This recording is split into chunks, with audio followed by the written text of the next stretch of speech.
चाषी मानक समस्या को नहीं सालेपुर तहसीलदार को भेटिले हिमांशु महांती।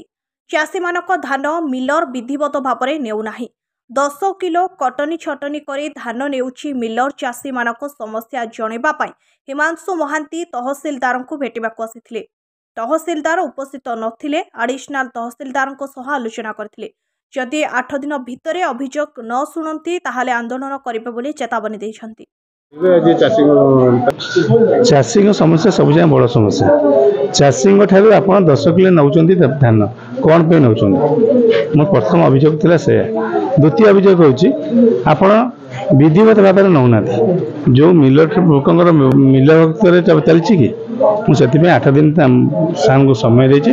8 दिन भर जदि कार्यानुष्ठान न नियंती ताले कार्यानुष्ठान ग्रहण करने आम आंदोलन कलु। आम आज आसी ब्लॉक को ब्लॉक एडिशनल तहसीलदार कथा तहसीलदार नहांती से आम 8 दिन समय देलु। 8 दिन भर जहाँ तथ्य बाहर सी करेंगे नचेत आम आंदोलन कलु। सेमती बीजेपी लोक किसी अणदेखा कराऊनी कि गोटे जिनस आम से मागिलु जे आमर जो कौटी कौन काम कौ पंचायत केते काम कराई से पंचायत केते काम होइछि को लोक करछन से तथ्य देवा आम मागी नहीं जो कार्यक्रम एवं होती आम मागी कौन पे आप पदक्षेप नौना पदक्षेप नेला तथ्य देला आम कथा जो तथ्य न देना कौन कथा पारना।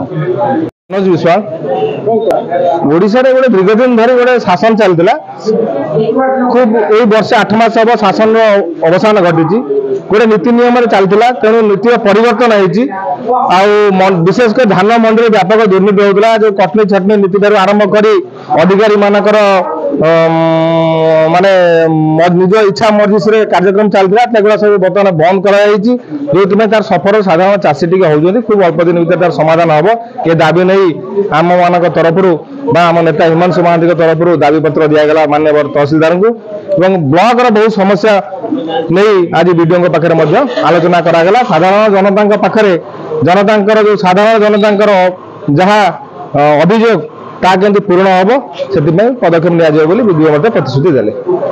मो ना हूँ स्नेहलता सिंह सालेपुर ब्लॉक राइसमड़ा पंचायत।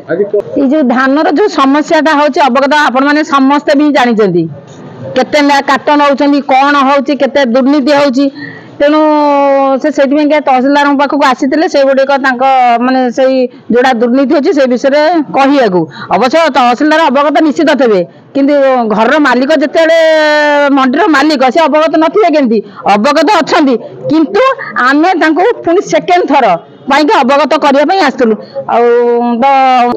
न शुणिले आगामी दिन में पाल ये पकई गोटे दामिका पाल आणबू पाल पकईके आम बसबू जो जाके आम समस्यार समाधान न होईची से पर्यंत सबू भाई भौणी चाषी आम जिते चाषी समस्त आसिक ये बसबू जदि न्यायटा होची समस्त हो किंतु अधा न्याय पाँच अधा पाऊना कारण कौन आम तो निजे बुझीपारूनु आम गोटे चाषी आम भी बुझीपारूनु समस्या कौटी रोची ना तहसीलदार बुझुंट ना आम चाषी बुझिले कि चाषी तो बुझेनि कारण खटी बिल खटी पैसा पाइका किंतु कहीं मिलर जदि काटिलानी 5 किली आउ गोटा मिलर काटिलानी 8 किली आ चाषी मैंने मरिबे ना बंचे।